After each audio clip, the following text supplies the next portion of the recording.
What's up, guys? This episode, we're going to test the sorted events method in our calendar, which is by far the most complicated piece of our gem, and it's really not that hard to test. So let's get started. So down here at the bottom, we actually had a few tests that we had left here, and these were actually, I'm going to move up to our sorted events section of our test. So this is describing the sorted events method, kind of what should it do.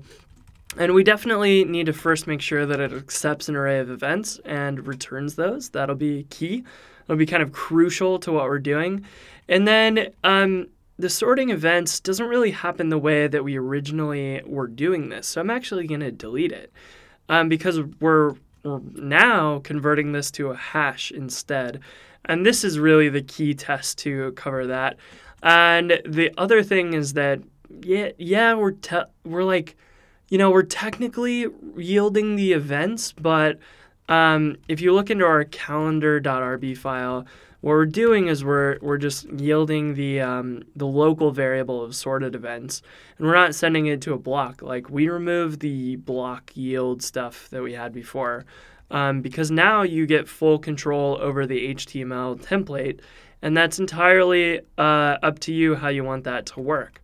So we really just now have these two tests that we need to write, and we can just dive into this. The first thing we need for this is okay, if we create a new simple calendar, and we pass in events, we're going to need at least a fake event so that we know that this is working. So we want an event to pass in, and then our test is really expect this to equal a hash where we take the events start time to date, and it's an array with the event in it. So this is our test. We're gonna have an event, and then when we call sorted events, that array is going to equal this hash. So this is actually super long, and you probably noticed that with all of our tests so far, is that they're super long. And we can just use a regular old Ruby line of code and assign that to a variable, and voila. That line is a whole lot shorter than it was before, and we need to now create that event. So we need event.new. And we don't actually have an event class because that's up to you and your application. It could be any type of class. It doesn't have to be called event. It could be meeting. It could be whatever. Let's maybe just call this meeting for now and see what happens. So in this example, I want to go up to the top here and create a fake active record sort of object and just make a method called start time on it.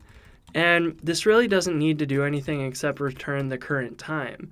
And one of those things that we might want to do is have it return the current time from the current time zone.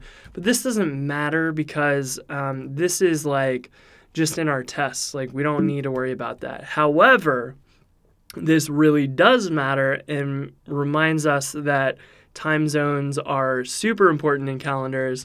And we want to make sure we use time zone in all of our locations. So while this specific test doesn't need the time zones, we need to make sure that these are correct.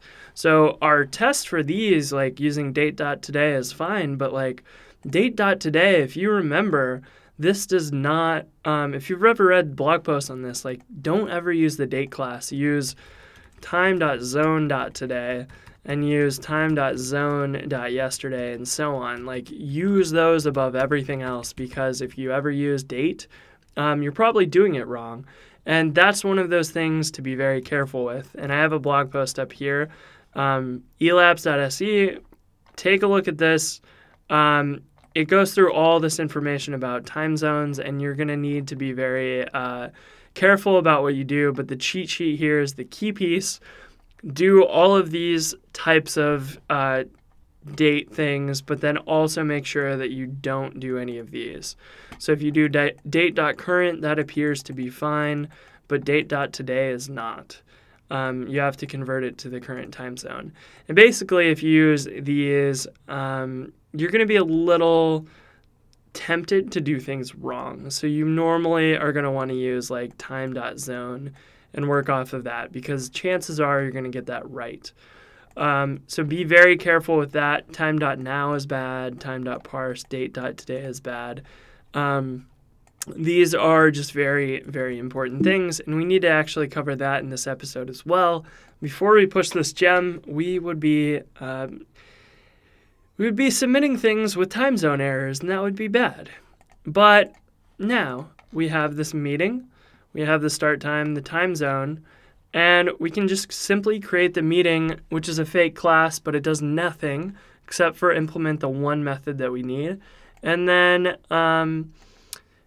then we are off to the races. So this test should run correctly, but I want to make sure that we go into lib calendar and make sure we fix this date.today. We need to make sure that we do that. And the other piece that we have to take care of here too is that if we try to run our test right now, we'll run our tests, but they will fail. And they will fail because this today and yesterday method is not available. And that is because our tests actually require active support, because time.zone.today is an active support thing. And I'm going to add this at the top of our spec helper because we should actually require this for all of these, and I'm going to just make sure that we have that. And then we also have to set the time.zone. I'm just going to set it to UTC so that we have that available. But these two lines are going to be required for us to run our test now, because they're all depending on the time zone. Because that is something that Rails provides, and something that we want to make sure that we have a calendar that handles time zones accordingly. Because in the world, at any given point in time, if you're near midnight, there's people in different days all over the world, and that can cause issues. So now we have the time zone thing corrected, and actually, as you noticed, all of the tests passed, which means that this test passed as well, the one we just wrote. If we delete the event out of that array, this test should fail, and it expected to get a meeting in the array, and it didn't. So that means that our code is definitely working. It accepts the array, and then it shows it and make sure that it's required in sorted events. So that is great. We killed two birds with one stone, and we can do the same thing for this one. And here, if we do something like, actually, let's call this event 2 and event 1, and let's pass those in different orders. So because we're saving this time zone, let's actually let's do this a little bit differently. So this one is going to be a little weird. You're going to call this method, and it's going to return the current time. So we actually want to set this up so that this is an adder accessor that saves the start time when it is initialized. So what this is going to do is save the time when it was when the meeting was created into the time. So if we make this one, this is going to be the first. The time will be just milliseconds ahead of the second one, and then when we pass these in, we could put them in any order. So actually, let's do this. What I'm trying to test is that they are sorted appropriately. So what if we passed in these events out of order into the calendar like that? We should get them back in order on the proper day. So that is the key test here that we're trying to get. If we pass them out of order, will it put them on the same day, and then will it put them in order? So in theory, our test should work now if we run that. So we have an error here. Expect is not available on an example group, and that is because I didn't put a block around this. Now we can try that again.